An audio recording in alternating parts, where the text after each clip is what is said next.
অবশেষে দীর্ঘ প্রতীক্ষার অবসান ঘটিয়ে এবং রাজপথের তীব্র আন্দোলনের মুখে নতি স্বীকার করে সরকার নবম জাতীয় পে স্কেল কার্যকরের ঐতিহাসিক ঘোষণা দিয়েছে।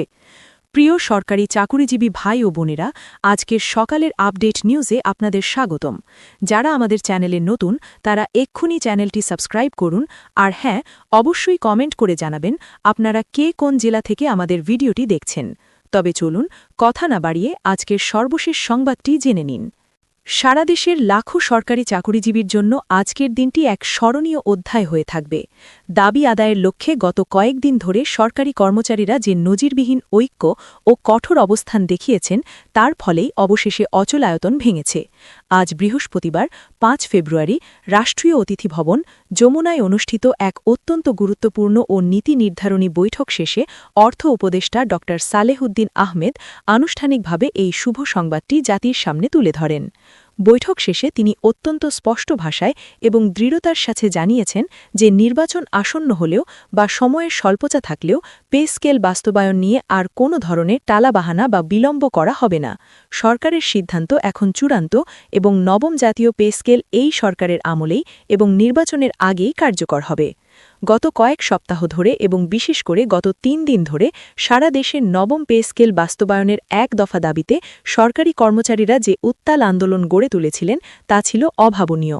রাজধানী ঢাকা থেকে শুরু করে দেশের প্রতিটি বিভাগীয় শহর, জেলা ও উপজেলা পর্যন্ত এই আন্দোলনের আগুনের আঁচ ছড়িয়ে পড়েছিল।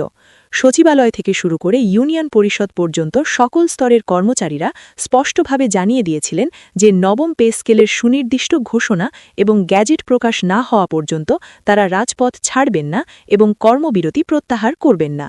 এই ধারাবাহিক আন্দোলনের ফলে প্রশাসনিক কার্যক্রমে যে স্থবিরতা নেমে এসেছিল, তার চাপেই সরকার দ্রুততম সময়ের মধ্যে এই জরুরি বৈঠকে বসতে বাধ্য হয়। আজকের এই বৈঠকটি ছিল মূলত সংকট নিরসনের এবং চূড়ান্ত সিদ্ধান্ত গ্রহণের। যমুনা ভবনে অনুষ্ঠিত এই রুদ্ধদ্বার বৈঠকে অর্থ উপদেষ্টার সভাপতিত্বে উপস্থিত ছিলেন জনপ্রশাসন মন্ত্রণালয়ের সিনিয়র সচিব, অর্থ মন্ত্রণালয়ের অর্থ বিভাগের সচিব এবং পে কমিশনের চেয়ারম্যান সহ সংশ্লিষ্ট দপ্তরের একাধিক উচ্চপদস্থ নীতি নির্ধারক। দীর্ঘ কয়েক ঘণ্টার আলোচনা, তর্ক-বিতর্ক এবং বর্তমান অর্থনৈতিক পরিস্থিতি পর্যালোচনার পর অবশেষে সর্বসম্মতভাবে সিদ্ধান্ত আসে যে কর্মচারীদের দাবি যৌক্তিক এবং নবম জাতীয় পে স্কেল অবিলম্বে কার্যকর করা হবে। অর্থ উপদেষ্টা বৈঠক শেষে অপেক্ষমান সাংবাদিকদের ব্রিফিংকালে বলেন, সরকারি চাকুরিজীবীরা হলেন দেশের উন্নয়নের মূল চালিকা শক্তি এবং প্রশাসনের হৃৎপিণ্ড। তাদের পেটে ক্ষুধা রেখে বা তাদের অসন্তুষ্ট রেখে রাষ্ট্রের স্বাভাবিক কার্যক্রম পরিচালনা করা অসম্ভব। তাই তাদের ন্যায্য দাবিগুলো আমরা অত্যন্ত গুরুত্বের সঙ্গে এবং সহানুভূতির সাথে বিবেচনা করেছি।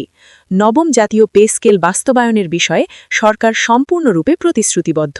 তিনি আশ্বস্ত করেন যে নির্বাচনের আগেই, অর্থাৎ আগামী কয়েকদিনের মধ্যেই এর পূর্ণাঙ্গ গ্যাজেট প্রকাশ করা হবে এবং তা কার্যকর করা হবে যাতে কর্মচারীরা দ্রুত এর সুফল ভোগ করতে পারেন। এই ঘোষণার পরপরই যমুনা ভবনের বাইরে অপেক্ষমান কর্মচারী প্রতিনিধি এবং সারা দেশের সরকারি চাকুরিজীবীর মধ্যে স্বস্তি ও আনন্দের এক অভূতপূর্ব আবহ ছড়িয়ে পড়ে। দীর্ঘদিনের অনিশ্চয়তা, হতাশা ও বঞ্চনার অবসান ঘটায় অনেকেই আবেগাপ্লুত হয়ে পড়েন এবং সামাজিক যোগাযোগ মাধ্যমে সরকারের এই সিদ্ধান্তকে স্বাগত জানিয়ে সন্তোষ প্রকাশ করেন। বিভিন্ন কর্মচারী সংগঠন ও ফেডারেশন সরকারকে ধন্যবাদ জানালেও তারা অত্যন্ত সতর্কতার সাথে স্পষ্ট করে বলেছেন যে শুধুমাত্র মৌখিক ঘোষণার পাশাপাশি দ্রুততম সময়ের মধ্যে এর দাপ্তরিক বাস্তবায়ন বা গ্যাজেট নিশ্চিত করতে হবে, অন্যথায় তারা মাঠ ছাড়বেন না। সরকার সূত্রে জানা গেছে, নবম জাতীয় পে স্কেল কার্যকর হলে শুধু বেতন কাঠামোতেই পরিবর্তন আসবে না, বরং সরকারি চাকুরিজীবীরা পাবেন একাধিক নতুন ও যুগান্তকারী সুযোগ সুবিধা যা তাদের জীবনযাত্রার মানকে উন্নত করবে। এর মধ্যে সবচেয়ে উল্লেখযোগ্য হল বেসিক বেতন বা মূল বেতন বৃদ্ধি। জানা গেছে, বর্তমান বাজার দরের সাথে সঙ্গতি রেখে বেসিক বেতন এমনভাবে নির্ধারণ করা হচ্ছে যাতে কর্মচারীদের ক্রয় ক্ষমতা বাড়ে। এছাড়াও বাড়ি ভাড়া ভাতা পুনর্নির্ধারণ করা হচ্ছে।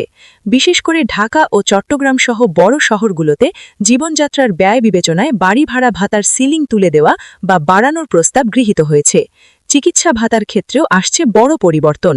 বর্তমানের নামমাত্র চিকিৎসা ভাতার পরিবর্তে একটি সম্মানজনক ও বাস্তবসম্মত চিকিৎসা ভাতা নির্ধারণ করা হয়েছে, যা পেনশনারদের জন্য প্রযোজ্য হবে। পরিবহন ভাতা বা যাতায়াত ভাতাকে বর্তমান জ্বালানি তেলের মূল্যের সাথে সামঞ্জস্য রেখে উন্নীতকরণ করা হয়েছে।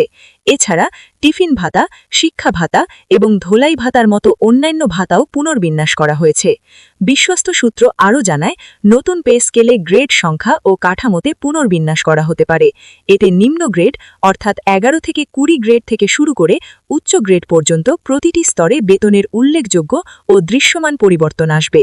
বিশেষত নিম্ন ও মধ্যম গ্রেডের কর্মচারীরা, যারা এতদিন সবচেয়ে বেশি বৈষম্যের শিকার হয়েছিলেন, তারা এবার তুলনামূলকভাবে বেশি সুবিধা পাবেন বলে আলোচনা রয়েছে। তাদের বেতনের ব্যবধান কমানোর জন্য বিশেষ পদক্ষেপ নেওয়া হয়েছে।